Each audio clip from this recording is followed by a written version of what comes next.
안녕하세요. 김유석 아카데미입니다. 오늘은 오연석 교수님, 그분의 인생 여정과 투자 철학에 대해서 좀 깊이 얘기를 나눠보려고 합니다. 특히 좀 어려운 환경 속에서도 자신만의 길을 딱 만드신 분이잖아요.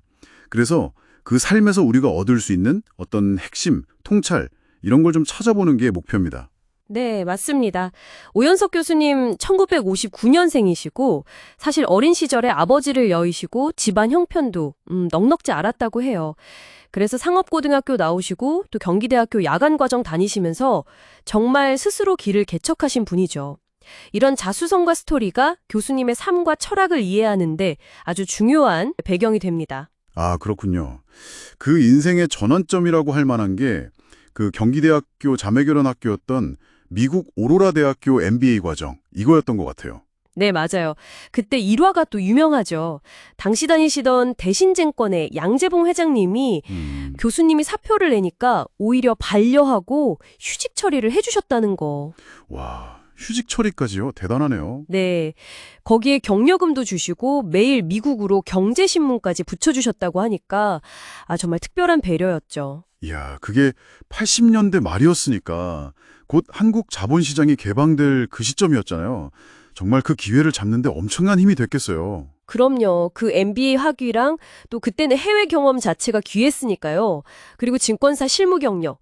이 세 가지가 딱 맞아떨어지면서 귀국 후에 커리어가 굉장히 빠르게 성장하셨습니다. 그럼 귀국해서는 주로 어떤 일을 하셨나요? 이후에 베어링 증권 같은 외국계 증권사로 옮기셨어요. 거기서 이제 기업의 펀더멘탈, 그러니까 재무 상태나 성장성 같은 내재 가치를 깊이 분석하는 투자 방식 있잖아요. 그걸 국내에 알리고 이끄는데 아주 중요한 역할을 하셨죠. 아, 펀더멘탈 분석. 그게 그때는 좀 생소했을 수도 있겠네요. 그렇죠. 근데 뭐 순탄하기만 했던 건 아니고요. 그 유명한 닉 리슨 사태 아시죠? 직원 한 명의 불법 거래 때문에 베어링 증권이 하루아침에 파산했잖아요. 아, 맞다. 그 사건. 정말 충격적이었죠. 네, 그런 일도 겪으시고 또 2000년에는 직접 벤처 캐피탈, 그러니까 스타트업에 투자하는 회사를 차리셨는데 아쉽게도 아이키 버블 붕괴랑 시기가 맞물려서 네, 큰 성과를 거두지 못하셨어요. 와, 정말 파란만장했네요. 베어링 파산에 벤처 창업 실패까지. 네, 이런 경험들이 아마 교수님의 그 신중한 투자관, 특히 원금 보존을 강조하시는데 영향을 미쳤을 겁니다. 그렇군요. 그렇게 치열한 시장 경험 후에 2011년에 모교인 경기대학교 교수로 가셨다는 점이 또 흥미로워요. 어떤 계기가 있었을까요? 아무래도 현장에서 얻은 경험과 지식을 다음 세대에게 좀 전수하고 싶다는 생각이 크셨던 것 같아요. 그리고 교수님 강의가 그냥 이론만 쭉 늘어놓는 게 아니었다고 합니다. 아, 실제 경험을 녹여내셨군요. 네. 예를 들면 그 메리츠 금융지주 주가가 저평가됐다고 판단했을 때 왜 그렇게 생각하는지 그 분석 과정을 학생들하고 다 공유하고 토론했대요. 그리고 실제로 투자를 집행하는 모습까지 보여주면서요. 와, 정말 살아있는 교육이었겠네요. 그렇죠. 교수님 스스로도 학생들 가르치려고 더 깊이 공부하다 보니까 오히려 본인이 더 배우고 성장했다고 하시더라고요. 멋지네요. 그럼 그 투자 철학, 제1원칙이 원금을 지키는 것이라고 하셨는데 이게 단순히 돈 잃지 말자, 이런 소극적인 의미는 아닐 것 같아요. 맞습니다. 그 원금 보존이라는 게 그냥 안전하게만 하자는 게 아니고요. 정말 철저하게 스스로 분석하고 리스크 관리해서 확신을 가질 수 있을 때 투자해야 한다는 그런 적극적인 의미에 가깝습니다. 확신이요? 네.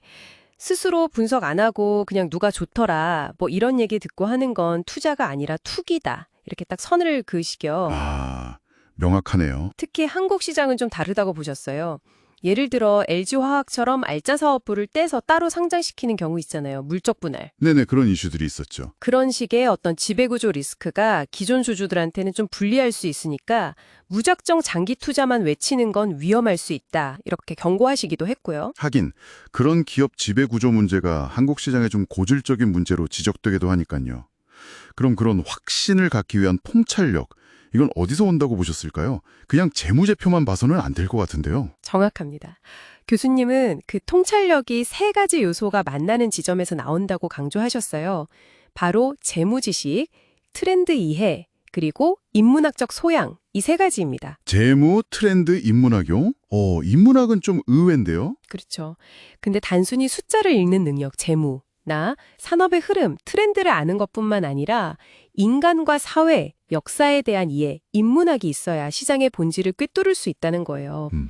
예를 들어 인문학적 소양은 뭐랄까, 인간의 탐욕이나 공포 같은 비이성적인 심리가 시장에 어떻게 작용하는지 이해하는 데 도움이 된다는 거죠. 아하, 재무, 트렌드, 인문학의 교차점이라 굉장히 깊이 있는 접근 방식이네요. 네.